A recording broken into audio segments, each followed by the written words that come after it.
one thing that I like about what you guys do is like it's so practical. It's like not just information based. Like the last bit of October, we cash collected 42K. So Reez, hello my friend. For the people that don't know you, if you just want to give us an introduction, definitely want to dive into your story and ultimately what kind of agency you run. So if you just want to start with who you are, where are you based, how old are you, and what kind of agency you run, and we'll take it from there. Yeah, so we run a marketing agency where we help with done-for-you, offer refinements, marketing, and a little bit of a done-with-you sales training so people can close more deals. And currently we run on a setup fee with a monthly tech fee, small amount, and we do pay per appointment. Sweet. And whereabouts are you based? How old are you? Give us a rundown. I'm 30, man. I'm old. So without the beard, I'll look 16. But anyway. Hey, this is good though, because you know what? Everyone thinks everyone that fucking works with me is like 15. So it's like... Yeah. So I do look young. I'm currently in Bali. So yeah, this is where I'm based in right now. So yeah. Nice, man. So let's take it back to, I think you've been in the program for, what, like 3 months, 2 months? How long's it been? Yeah, about like 2.5 months. First off, what niche do you serve? Because I know you mentioned you have a done-for-you agency. Who specifically are you serving right now? I know we were talking about the pivot you guys are making, but what does that look like? Yeah, currently pretty much anything high ticket. High ticket agencies, coaches and consultants. We got financial services. We got one high ticket product as well. So moving forward, we want to niche down and really focus on like one specific niche. Sweet. Okay. So if we go back 2.5, 3 months ago, I'm curious to know where you guys were at revenue-wise, and where do you feel your biggest constraint was in the business that made you even want to consider joining License and Scale? Yeah, it's crazy. It's only 2 to 3 months ago. But we were at 12K revenue, cash collected around 6K, right? Yeah. And Jacob, my business partner, he's the guy who always focused on scaling and not like going the other way. So he introduced me to you actually. I've never heard of you prior to Oh, that, interesting. right? Yeah, and then I watched some of your videos, and then I didn't even hop on to the first call that Jacob had with one of your reps. And then I hopped on the second one, looked into your stuff, and I'm like, yeah, this is it. Our biggest constraint at that point is 2 things. One is clarity. We didn't have clarity. We were doing full-on partnership, kind of like the growth operator for such a long time before that. We couldn't scale. And then we were like running ads, pausing. We were just not sure about like client acquisition and fulfillment. So at that time we were just like pretty much starting out. Right. So you were doing 12K, and was it mainly paid in fulls at the time? How was you getting the clients as well? Was you already running ads then? Yeah, we got like 4 clients. No, probably more than that, but 2,500. Most of them are like on 1,500 with a payment plan, and then we just started signing people on and then just creating stuff on the fulfillment. Like Jacob, he knows a lot on marketing, but we don't have like a productized service at that time. Got you. Okay. So coming in, came in about 2.5 months ago. Where, like, if we just take it forward to where you are now, I know Jacob just mentioned you hit a big cash like last 2 weeks. What does that look like in terms of revenue? Yeah, it's crazy. The past 2.5 weeks, like from like the last bit of October, we cash collected 42K. So revenue, I think it was 48K, closer to 50. We just got a few deals pending. But yeah, 42K in over 2 weeks, which is crazy. Because the first week and a half, we hired a closer. You know, we just ramp up ad spend to 500 a day. We think, hey, he can crush it. Let's give him all these leads, and then he quit not too long after that, which is the inevitable fuckery side, right? Yeah, but the fact that we managed to kind of bounce back, because last month we were like, shit, like this month is not going to be good. But then we actually beat the month before with just like 2.5 weeks after that, you know, which is a good sign that, you know, we're only going to scale up from here. 100%. So take me back to, so you're at like 12K revenue, 3 or 4 clients. Last 2 weeks you've done like 45K new cash, whatever you just said. What do you think were the biggest levers that you pulled in order to get there? Like, what were the steps that you took? Yeah, so we hired people. We never stopped ad spend, right? Even when we're not closing deals and we feel like, hey, the cash is going out every single day. We didn't stop ad spend. We didn't like lower ad spend significantly, and we just acquire. And then Jacob in the trenches with the guys in the team, he just like fulfilled these people while also like productizing it at the same time. Yeah, so making it so like kind of the fulfillment service is pretty similar across the board, so you can scale acquisition. And like that's funny you mentioned that, because I think the biggest thing that fucks people over with ads is they're too emotional. Like they'll look at the ads on a day-by-day basis and start freaking out if things don't go their way in the span of a day, a week, like even like 10 days. But sometimes you do just need to be extremely stoic, right? Because maybe you have like 3 or 4 days when the ads are gaining traction, a bit of fatigue occurs, and then you look at it on like a 7 or a 14, 30-day time frame, and you're actually profitable, right? Because most people, and I know this because I speak to a lot of people that fucking do this, it's so annoying. Why did you keep the ads on? Were they consistently profitable? Or was there periods in time where there was big dips in cost per call, show rate? Yeah, 100%. There were like big dips, big dips, and then it worked out, and then big dips.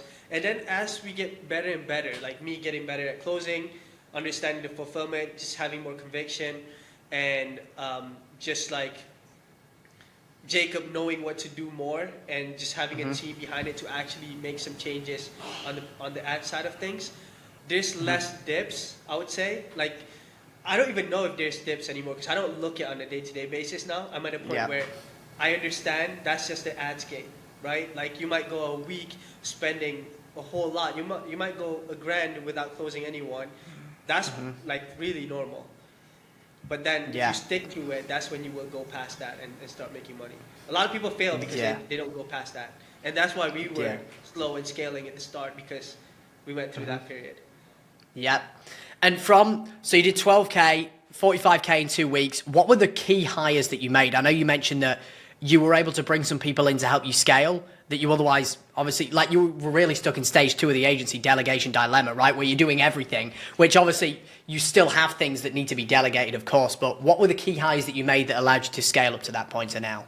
Yeah, it's funny because when we first started, when we came and joined your program, it was just me, Jacob, and our tech guy that we know from working in info products in the past. Yeah.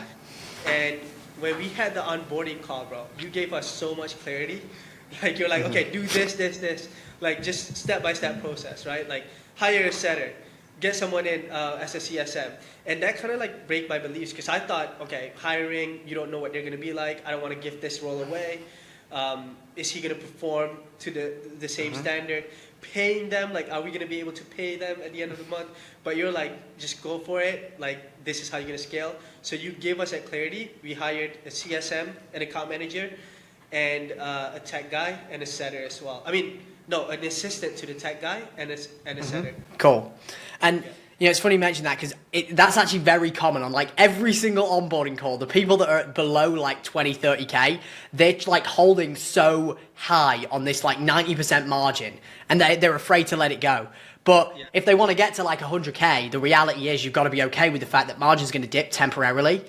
But that's what you need to do if you want to build a business that you can eventually be decentralized from, and you can scale.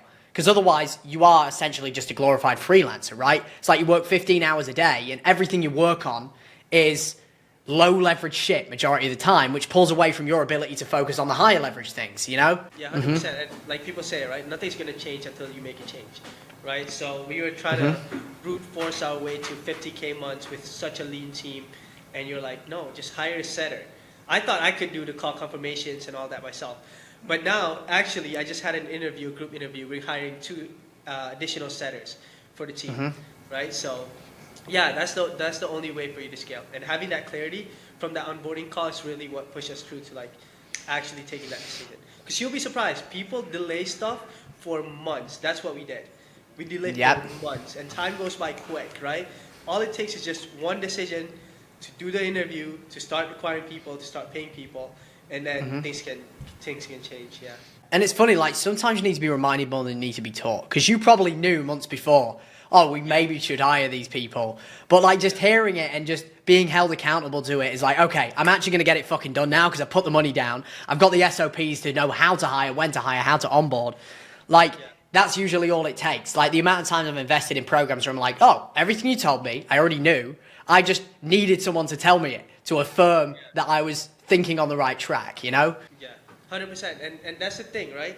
Like, we know stuff, but when it comes to like implementing it, it's not as easy as people make it out to be, because you actually have to do it. You have to take that risk, right? So when we joined in the onboarding call, like, you just gave us the steps that we knew, but we never did it. And on top of that, you give us clarity on what to do. Like, hire a CSM. Okay, we can do that. We know that we need to do that. But you actually laid out, okay, watch these videos, this SOPs, all of that stuff, which helps tremendously. This group interview that I did, everything I got was from your SOPs. Make some tweaks and changes to that to fit our company, and that's about it. So yeah, it definitely helps. Bingo. The learning process. Yeah. Yeah. And so I guess, because obviously we've got like a shit ton of content, right? And nobody gets through all of it. What do you feel like, you know, being in the program for like 2.5 months has been the most beneficial thing, besides the onboarding call that we've spoke about with the clarity and the direction? Is there anything specifically that you've got a ton of value from that you feel has helped you the most? Yeah. First off, the community. The community is freaking amazing. Yesterday I hopped on the call, right? I asked about like how to get European numbers and stuff. Somebody helped me give the SOP. For that. So that's one thing. And then just being around these people who make 6-figure months, like from, I don't know what's the lowest to the highest, but you learn from different stages in their agency and you can help them out. There's power in like helping people out, because like when you teach people, it reinforces that knowledge in you. So yeah, accountability is a big thing as well. You do the weekly accountability call. I think like we've joined different programs. I'm a big investor myself, like whether it's before our agency and even right now. But one thing that I like about what you guys do is like it's so practical. It's like not just information based. It's a lot of information in the modules, but you know exactly what you need and where to pick from and where to get, so you can move a lot quicker. 100%. And now looking forward, I know we were just having a conversation prior to this about, you know, some changes you need to make, fires to fix, and the ultimate goal. What is the goal, let's say, within the next, let's say by the end of the year? What are the main focuses for you guys that's going to get you to 6 figures a month? So we can do an updated call like this where you guys are at 6 figures. Yeah, that's actually the goal, 6-figure months. Our next goal is 70K, and then 100K months. Hiring up, not just hiring extra people. So we are going to hire another CSM, and our current account manager, he's also doing a CSM role. So we're going to kind of have less stuff for him to do, but become better at it and more efficient. And then just like your advice earlier in our chat, you said hire up for the CSM, hire somebody who can help with the 4 R's, right? Ups, I can't remember, retention. Retain, refer, review, resell. Retain, refer, review, resell. They're the 4. Yep, and you said something important there. You said it's worth hiring better people and paying more, just from the amount of like, I guess, churns or like bad communication and inefficiency that happen. Those can cost more. We were looking at the numbers, right? We had a few people that we had to refund in the past, because it's not because of the deliverables, it's because of inefficiencies in communicating. We were replying late, they were asking a few questions that we missed, and just little things like that. Just by making the right hire, we can eliminate that completely. Yep. It's so true. And it's like people see hiring people kind of as an expense. The way that I see every person we hire is like an investment. Because even if they don't have a quantifiable metric tied to their role, like you look at a tech person, you're like, well, how is this person an investment? But if they save you, 10 hours a week, and that 10 hours a week you can now allocate to better marketing, training the sales team, building out SOPs so you can ramp people up quicker, how much higher of a revenue generating activity is that, as opposed to you going in and fixing a client landing page or a funnel or like a fucking snapshot? Do you know what I'm saying? It saves you so much time. So that in itself is an investment. It's not an expense. Yeah, true. And on top of that, we're going to hire a closer. We're ramping someone up as a setter first. I think he can be a closer, so they can take more calls. Because one of our bottlenecks right now is actually availability. We're getting calls booked in the calendar every single day. So, sick. Closer, CSM. I know I should have hired this way earlier, but a Black Hat VA to kind of do all the admin stuff, the payroll, all of that kind of stuff that you told us to do. So that, and that's pretty much it, I think, right now. And here's the thing, right? a lot of like your SOPs and the systems that you use, that you have in licensing and scale, we can use that. And I know like we can squeeze and get like have a better dialed in process and system without just simply hiring more and more people. Yeah, So and I tell that to everyone as well. I'm like, look, just get my SOPs, throw them into Manus, ChatGPT, and just use them for your clients. It's like, that's essentially what it's for, you know?